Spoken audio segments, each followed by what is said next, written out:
Friends, आज जो poem हम डिस्कस करने लगे हैं उसका उन्वान है lines from the deserted village. असल में इस पोएम का जो नाम है वह है द डिजर्टेड विलेज, लेकिन क्योंकि हमारा जो सिंध टेक्स्ट बुक बोर्ड है उसका जो पोएम्स वाला बुक है उसके अंदर इसकी शुरुआत वाली लाइन्स को डिस्कस किया गया है, तो इसलिए इस पोएम का जो नाम है वह है lines from the deserted village. क्योंकि हम शुरुआत वाली लाइन्स डिस्कस करेंगे, पूरा पोएम डिस्कस नहीं करेंगे, इसलिए इस पोएम का नाम है lines from the deserted village. और इससे जिसने बंदे ने लिखा है उसका नाम है ओलिवर गोल्डस्मिथ। आज के इस लेक्चर में हम इसकी एक्सप्लेनेशन करेंगे, पोएम की लाइन बाय लाइन एनालिसिस करेंगे, क्या कह रहा है पोएम, समराइज़ करेंगे और इन दी एंड में थीम्स भी कहेंगे कि थीम्स को भी डिस्कस करेंगे कि इस पोएम की थीम्स क्या हैं। और ये उन दोस्तों के लिए हैं जो ये पोएम उर्दू या हिंदी में समझना चाहते हैं। तो चलिए आज का लेक्चर शुरू करते हैं। लेक्चर को शुरू करने से पहले आपसे रिक्वेस्ट है कि अगर आप मेरे चैनल पर नए हैं और चैनल को सब्सक्राइब नहीं किया तो काइंडली एक सेकंड निकाल के चैनल को सब्सक्राइब कीजिएगा और एंड में अगर वीडियो पसंद आए तो उसे लाइक भी कीजिएगा। आपकी बड़ी मेहरबानी होगी, ये मेरा एक रिवॉर्ड होगा, ये मेरी एक सैलरी होगी। तो शुरू करते हैं हमारे इस पोएम से। मैं पेन ले लूँ लेकिन बाद में लेता हूँ क्योंकि कवर कर रहे हैं। ये एक विलेज के बारे में, डिजर्टेड कहा जाता है एक वीरान जगह को, एक तबाहशुदा जगह को। तो ओलिवर गोल्डस्मिथ अपने विलेज के बारे में बता रहे हैं जो कि चंद रीजंस की वजह से तबाह हो गया है। तो आज के इस लेक्चर में हम जानेंगे कि वो कौन से रीजंस हैं जिसकी वजह से ओलिवर गोल्डस्मिथ का जो विलेज है जिसका नाम स्वीट ओबोन है, ओबोन, वो तबाह हो गया है। तो चलिए हम देखते हैं कि वो कौन से रीज़न से कि उनका विलेज कैसे तबाह हुआ। तबाह होने से पहले वो बता रहे हैं कि उनका विलेज कितना प्रॉस्पेरस था, वहाँ कौन सी एक्टिविटीज़ होती थी। विलेज तबाह होने के बाद अब कैसा हो गया वो भी हम डिस्कस करेंगे। तो चलिए आज का पोएम हम डिस्कस करते हैं। Sweet Auburn the loveliest village of the plain. Plain कहा जाता है मैदान को, एरिया को। तो वो कह रहे हैं कि ये जो सारा एरिया था उसके अंदर जो सबसे खूबसूरत, सबसे प्यारा जो विलेज था वो स्वीट ओबोन था। मीन्स वो बता रहा था कि वहाँ पे प्रॉस्पर्टी, वहाँ पे चीज़ें, वहाँ पे जो बंदे गेम्स खेलते थे, वहाँ पे जो बंदे फसलें वगैरह उगाते थे, तो सारी एरिया के अंदर, उनकी एरिया के अंदर जो उनका विलेज था ओलिवर गोल्डस्मिथ का स्वीट ओबोन, वो सबसे खूबसूरत था, सबसे प्यारा था। Where health and plenty cherished the labouring swain. यहाँ पे मैं पेन ले लूँ। वो कह रहे हैं वेयर हेल्थ एंड प्लेंटी, क्योंकि उनके विलेज के अंदर ज़्यादातर जो लोग थे वो हेल्दी थे। वो कह रहे हैं कि स्वीट ओबोन के जो कि सबसे खूबसूरत एक विलेज था सारी एरिया के अंदर, और वहाँ पे जो लोग थे एक तरह से हेल्दी थे। ये जो हेल्दी कह रहा है प्लेंटी चेयर्ड और चेयर, वो कह रहे हैं कि वहाँ पे लोगों के पास अपनी ज़रूरत की चीज़ें भी ज़्यादा थी, खाने पीने की। द लेबरिंग स्वान, लेबरिंग वहाँ पे काम करने वाले। तो वो बता रहे हैं कि उनके विलेज का जो बंदे काम करते, स्वाइन मीन्स उनका कलेक्टिव, वो कह रहे हैं विलेज के लोगों को। तो वो कह रहे थे कि उनका जो विलेज वो स्वीट ओबोन है, सारे एरिया के अंदर वो सबसे ज़्यादा प्यारा था, इस वजह से कि वहाँ पे लोग खुश थे, सेहतमंद थे, उनके पास अपनी ज़रूरत की चीज़ें थी। और लेबरिंग स्वान वो उनके अपने विलेज वाले बंदों को कहता है कि जो वो काम करते थे। Where smiling spring its earliest visit paid. और वो कह रहे थे कि वहाँ पे स्प्रिंग बहार की जो मौसम होती है वो जल्दी आ जाती थी। बास का आपको पता है कि इंग्लैंड का मौसम कैसा आता है, वैसे पाकिस्तान का मौसम कैसा था, इंडिया का मौसम होता है। तो इनके विलेज में क्या होता था कि जो स्प्रिंग अच्छी सीज़न होती है, वो कहते हैं कि स्प्रिंग जल्दी आ जाती थी। एंड पार्टिंग मीन्स जाने वाली, जुदा होने वाली। पार्ट के ये वर्ड, पार्टिंग समर से लिंगरिंग ब्लूम्स डिलेड। और जो समर होती थी वो देर जाते, लिंगर मस लटक, वैसे तो इसका लिंगर कमना लटकना, लेकिन यहाँ में मीनिंग होगी देर तक रहना। तो जो पार्टिंग समर थी, लिंगरिंग ब्लूम्स डिलेड, वो देर जाती थी। स्वीट ओबोन विलेज में क्या होता था कि उनके यहाँ जो स्प्रिंग होती थी वो जल्दी आ जाती थी और जो समर होती थी वो देर तक रहती थी। वैसे समर के सीज़न में फल फ्रूट ये चीज़ें उगती वगैरह रहती हैं। Dear lovely bowers of innocence and ease, और वहाँ पे जो बंदे थे बिल्कुल इनोसेंस से बिल्कुल प्यारे वो वहाँ पे बंदे थे, और वहाँ पे जो सीनरी थी वो चीज़ें थी, ये सारी चीज़ें बहुत प्यारी थी। सीड्स ऑफ माई यूथ, वो कह रहे हैं कि वहाँ पे सीड्स ऑफ माई, जब वो जवान था तो वहाँ पे एक तरह से सीड्स थी जब वो वहाँ बैठते थे। वो बता रहा है, रिकॉल कर रहा है कि यहाँ पे सीड्स हुआ करती थी जहाँ पे वो बैठते थे। Seeds of my youth means जब वो जवान था, ओलिवर गोल्डस्मिथ, तो वो क्योंकि होता है बाज़ का आपके एरियाज़ के अंदर चंद ऐसी जगहें होती हैं जहाँ पे आप बैठ के कचहरी वगैरह करते हैं, जैसे कि यहाँ उतार का कुछ सिस्टम वगैरह होता है। तो जब ओलिवर गोल्डस्मिथ जवान था तो उनकी भी चंद सीड्स थी। Seeds of my youth when every sport could played, तो होता यह था कि जब वो गेम वगैरह खेलते थे तो उनके यहाँ सीट्स भी हुआ करती थी जहाँ पे बैठ के वो ये चीज़ें करते थे। Where every sport could please, तो होता क्या था कि जब वो हर कोई भी अपनी गेम वगैरह देखते थे तो वहाँ पे सीट्स भी होती थी जहाँ पे वो बैठ के वो गेम्स को एंजॉय करते हैं। बाज़ का ऐसा होता है जैसे स्टेडियम होता है तो उसके अंदर एक गैलरी वगैरह होती है, तो चंद ऐसी चीज़ सीट्स थी जहाँ पे वहाँ पे ये स्वीट ओबॉर्न के जो ब्लेयर वाले बंदे थे वो बैठ के जो स्पोर्ट होती थी उसे देख के एंजॉय करते थे। जैसे यहाँ सिंध में मल का मुकाम होता है, मलाखड़ो, रेसलिंग या कबड्डी, तो बंदे विलेज में इन चीज़ों को एंजॉय करते हैं। जैसे विलेज में क्रिकेट होती है, वॉलीबॉल होती है, तो बैठने की भी जगह होती है। तो पोइट भी उन जगहों को याद करता है कि यहाँ पे बैठ के हमारे स्पोर्ट को एंजॉय करते थे जो स्वीट ओबॉर्न में खेली जाती थी। How often I have loitered over the green, the means you are green. वो कह रहे हैं हाउ ऑफन, अक्सर करे, हैव आई लिटर्ड मीन्स घूमना फिरना, ओवर द ग्रीन, वो कह रहे हैं कि कितनी दफ़ा मैं इन जगह पे घूमा फिरा हूँ। वो रिमेंबर कर रहे हैं अपने सीन्स अपने विलेज के कि कितनी दफ़ा इन सीनरी जो ग्रीन, वो दाए ग्रीन कह रहे हैं, दाए ग्रीन विलेज में अगर आप जाएंगे तो वहाँ पे आपको खेत खलियान बिल्कुल सारी जो सब चीज़ें होती है वो आपको नज़र आएंगी। सब ज़मीन में वगैरह में फसलें वगैरह होती है जो ग्रीन होती हैं, और या मैदान, ये वो सारी चीज़ें, बागात। तो कह रहे कितनी दफ़ा मैंने इन ग्राउंड्स पे चक्कर काट लगाया है।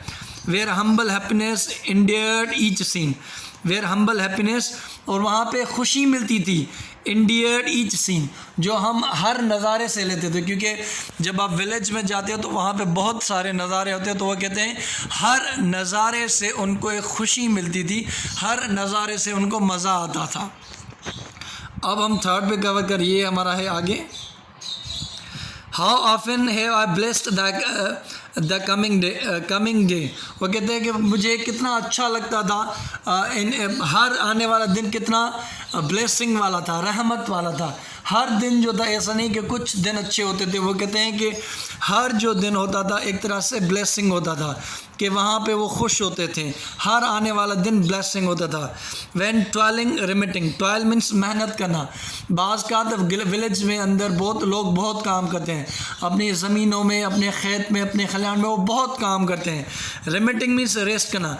Lands is turn to play, वो कहते हैं कि जब लोग काम करते हैं, व्हेन टॉयलिंग रिमिटिंग, काम के बाद जो आराम वाला वक्त था, जब उसका वक्त आता था तो वो बहुत प्यारा था। And all the village train, सारे बंदे एक विलेज में बैठ जाते थे ट्रेन की तरह। जैसे ट्रेन एक कतार में होती है तो विलेज वाले जो बंदे होते थे वो एक तरह से कतार की तरह बैठ जाते थे।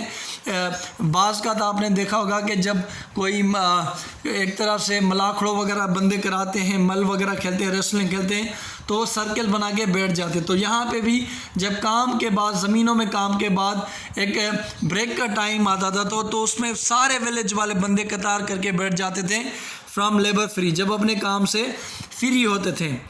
Led up their sports beneath the spreading tree, और जो एक तरह से स्प्रेडिंग ट्रीज, वहाँ पे सारे जो एक तरह से ऐसे ट्रीज़ मौजूद होते थे। अगर ये मैं ट्रीज़ बनाऊँ तो यहाँ पे वो नीचे स्प्रेडिंग मीन्स पकड़े, विलेज में वैसे ही ट्रीज़ ज़्यादा होते हैं तो नीचे वो गेम खेलते थे, क्योंकि ट्रीज़ के अंदर खेलेंगे तो वहाँ पे ट्रीज़ का शेडो होगा, मौसम अच्छी होगी, तो वहाँ अंदर बैठ के वो चीज़ें करते थे। With many pastime circled in the shade, और वो क्या कहते हैं, while many pastime circled in the shade, ज़्यादातर जो बंदे होते थे वो अपना pastime means free time गुजारने के लिए उस शेड के अंदर सर्कल बना के बैठ जाते थे। तो बीच में कोई गेम खेलेगा जो फाइट करेगा, ऐसे सर्कल में। जैसे क्रिकेट का स्टेडियम होता है, वैसे ही अपना पास टाइम गुजारने के लिए, अपना फ्री टाइम गुजारने के लिए वो शेड के नीचे बैठ जाते थे।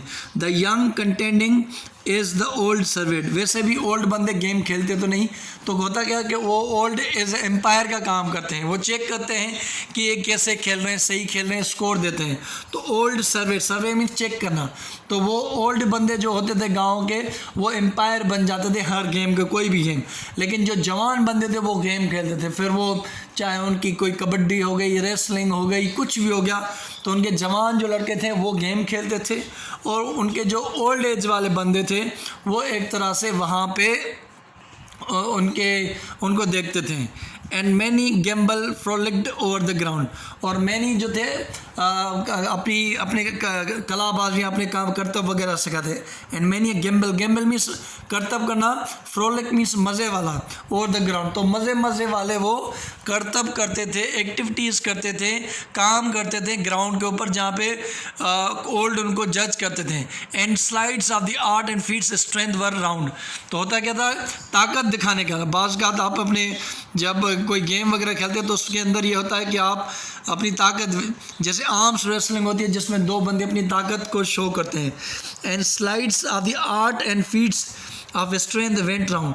ताकत के मुजाहरे के, चलो मैं इतने मन उठा लेता हूँ, तुम कितने मन उठा लेते हो, कितना वज़न मैं उठा लेता हूँ। तो वैसे भी वो गेम्स खेलते थे कि मैं इतना वज़न उठा लेता हूँ, तुम इतना उठाओ, या एक तरह से पंजा लड़ाना। तो ये चीज़ें भी होती रहती थी। And still as each repeated pleasure tired, and still as each repeated pleasure tired, जब वो बार बार गेम खेल के थक जाते थे तो कुछ और गेम कर लेते थे। होता है ना कि आप बार बार एक गेम के थक जाते हो, तो कहते हैं and still as each repeated pleasure tired. तो जब बार बार किसी चीज़ से वो लुत्फ़अंदोज़ होने के बाद थक जाते थे, succeeding sports the मिर्थफुल band inspired. तो उसके बाद वो कुछ और स्पोर्ट्स खेलते थे। Succeeding sports the मिर्थफुल band inspired. तो उसके बाद वो कुछ और स्पोर्ट्स खेलते थे।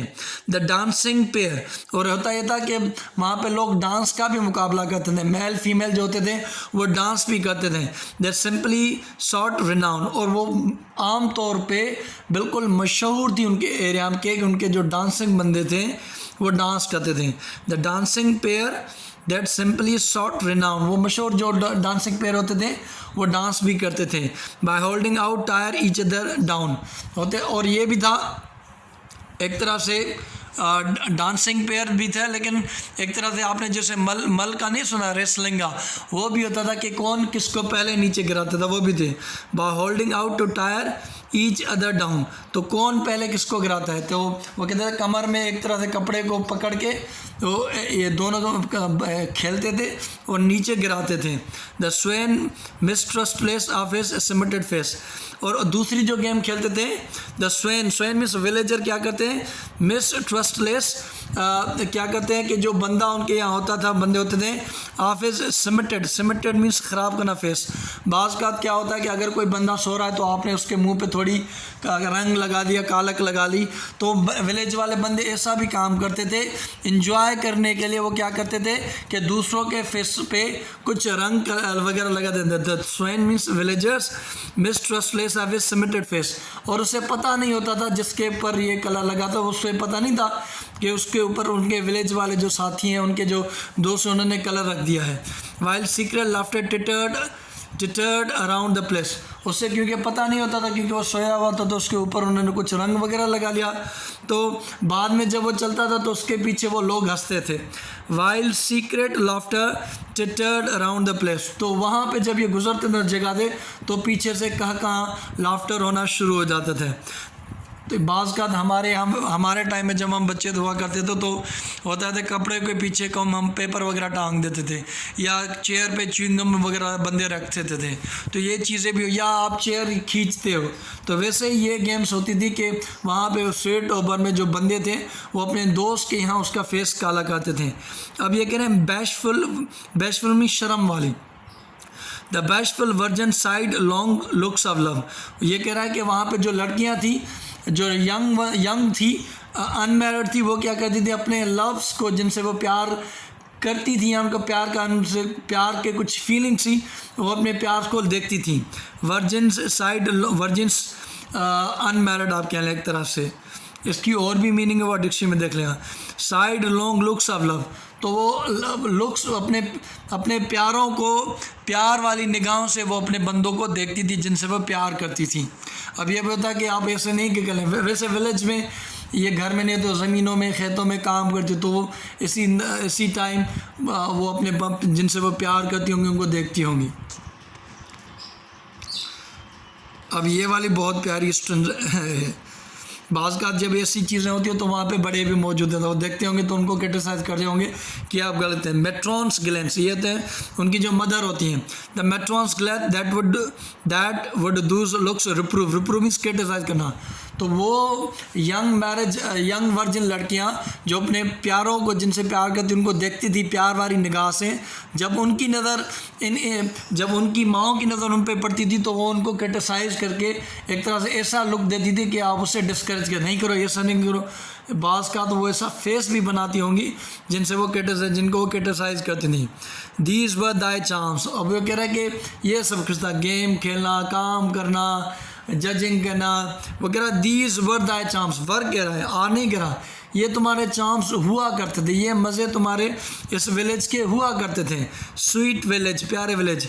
स्पोर्ट्स लाइक दीज, और ऐसे स्पोर्ट्स विद स्वीट सक्सेशन, ऐसे खेले जब एक के बाद दूसरा, सक्सेशन मीन्स दूसरा आना, तो ऐसे हम विलेज में गेम्स खेलते रहते। Taught even toil to please, और इवन ये कहता है कि हमें ये भी सिखाया कि काम में भी मज़ा आता था। टॉयल मीन्स मेहनत करना, टॉयल एक तरह से जो मेहनत करते थे उनको में मज़ा आता था। These round the bowers their cheerful influence shed, और उनका एक तरह से इन्फ्लुएंस होता था, ये सारी जो चीज़ें करती थी इनका उन बंदों पर, बावर्स में ये बंदे जो उन पर एक तरह से असर होता खुशी वाला। दीज वर द चार्म्स, ये तुम्हारे चार्म्स से, but all these charms are fled बना चले जाना, ये तुम्हारे चार्म्स से लेकिन अब चले गए हैं। तो अब हम जानते हैं कि वो कौन से रीज़न से जिनकी वजह से चले गए हैं। याद रहे ये पूरा पोएम नहीं, लेकिन शुरुआत वाली कुछ लाइन्स थी जो मैंने कवर की हैं। इल फेयर्स द लैंड, वहाँ पे क्या हो रहा है कि बुराइयाँ उनकी ज़मीन में आ गई, उनका जो विलेज आ स्वीट ओबोन, उनके अंदर कुछ बुराइयाँ आ गई हैं। टू हेस्टनिंग इल्स अप्रे, तो वहाँ पे जो बुराइयाँ थी उन्होंने उस ज़मीन को शिकार कर दिया, जल्दी, हेस्टनिंग जल्दी ने उस ज़मीन को तबाह बर्बाद कर दिया। वेयर वेल्थ एक्यूमुलेट्स, और हुआ ये कि वहाँ पे जो है वेल्थ थी वो चंद लोगों के पास आ गई। बाज़ का विलेज में ये आपने सुना होगा लैंड लॉर्ड्स, फ्यूडल्स वगैरह होते हैं जिनकी 1000-2000 एकड़ ज़मीन होती है और उनके विलेज वाले के पास कुछ नहीं होता। तो होता है कि वो कह रहे हैं कि ये वेल्थ जो थी अब चंद लोगों के हाथों में आ गई। मैन डिके, और दूसरे जो मैन थे वो तबाह, डिके में तबाह होना, कमज़ोर ना, सड़ना, जलना। तो दीगर जो लोग थे, क्योंकि जो वेल्थ थी वो चंद लोगों के पास थी, जो जैसे फ्यूडल्स, लॉर्ड्स वगैरह होते हैं, और बकाया जो लोग था उस विलेज का वो तबाह होना शुरू हो गए। प्रिंसेस एंड लॉर्ड्स में फ्लोरिश, उसने कहा कि शायद जहाँ वहाँ के जो प्रिंसेस हो या उनके जो लॉर्ड्स हैं वो तरक्की कर गए हों। फ्लोरिश मीन्स तरक्की करना। आर में फेड, आर वो या उनसे भी चला गया हो। A breath can make them, एक लम्हा उनको बना भी सकता कि एक, वो कह रहे हैं कि एक तरह से जो वहाँ के जो प्रिंसेस थे या लॉर्ड थे वो फ्लेयर, वो उनकी तरक्की हो गई या वो भी तबाह हो सकते हैं। A breath can make them, एक लम्हा उनको बना सकता है। As a breath has made और उसी लम्हे ने उनको बनाया है। एक तरह से वो वहाँ पे जो प्रिंसेस और लॉर्ड थे उन्होंने अपनी तरक्की की है विलेज के एक्सपेंस पे, विलेज के लोगों के एक्सपेंस पे। तो वो कह रहे हैं कि वो बन गए हैं। But a bold peasantry, peasantry means काम करने वाले, ज़मीन खेत में काम करने वाले। But a bold peasantry their country's pride, वो कह रहे हैं कि ये उनकी कंट्री की प्राइड ये लॉर्ड्स और फ्यूडल लॉर्ड्स नहीं है या प्रिंसेस नहीं है। उनकी कंट्री का जो प्राइड है, उनकी कंट्री की जो प्रॉस्पेरिटी का रीज़न है वो उनके पीजेंट्री है, उनके खेत खलियान में काम करने वाले लोग हैं। व्हेन वंस डिस्ट्रॉयड, जो एक दफ़ा डिस्ट्रॉयड हो जाएं, कि नेवर बी सप्लाइड, तो दोबारा उसकी जगह पे वो मुहैया नहीं कर सकते। तो ये था पोएम कि हमने यहाँ जाना कि ओलिवर गोल्डस्मिथ का एक विलेज था जिसका नाम था स्वीट ओपन। वो पहले शाम था, वहाँ पे बंदे खेलते थे, एक तरह से डांस वगैरह देखते थे, कॉन्टेस्ट करते थे। जब अपने काम से फ्री होते तो वो जाके गेम्स वगैरह खेलते थे, और वहाँ पे ग्रीनरी थी, खेत खलियान थे, लोग बहुत खुश थे। लेकिन उसकी तबाही का रीज़न बना जब लॉर्ड्स, फ्यूडल लॉर्ड्स ने जो पावर्स थे, जो पैसे थे, अपने हाथों में कर लिए। तो जब वो फ्लोरिश हो गए तो एक तरह से जो दीगर विलेज के लोग थे वो तबाह बर्बाद हो गए। लेकिन वो कह रहा है कि इसके नुकसानात, उसके जैसे विलेज उनका तबाह हो गया, डिजर्टेड, क्योंकि लोग छोड़ के वहाँ के चले गए। उसका असर एक कंट्री के ऊपर भी होता है। वो कंट्री को जो प्रॉस्पर करते हैं वो उन्हीं के ही ये अपने खेत में काम करने वाले होते हैं, जो उसके लिए अनाज उगाते हैं, काम करते हैं, फ्रूट्स करते हैं। ये फ्यूडल लॉर्ड्स नहीं होते जो कि एक तरह से एक पैरासाइट का काम करता है। तो इसी वजह से उनका विलेज तबाह बर्बाद हो गया। देखने का बहुत शुक्रिया। आई होप कि आपको पसंद आएगा। अगर आपको मेरी मेहनत पसंद आई तो एक इस तरह से मेरी सैलरी का यही रिवार्ड होगा। तो आप उसे लाइक करें, दोस्तों में शेयर करें और कमेंट करें कि आपका विलेज का नाम क्या है। आप अपने विलेज का नाम नीचे कमेंट में बताइए। Thank you so much. देखने का बहुत शुक्रिया। अल्लाह हाफ़िज़।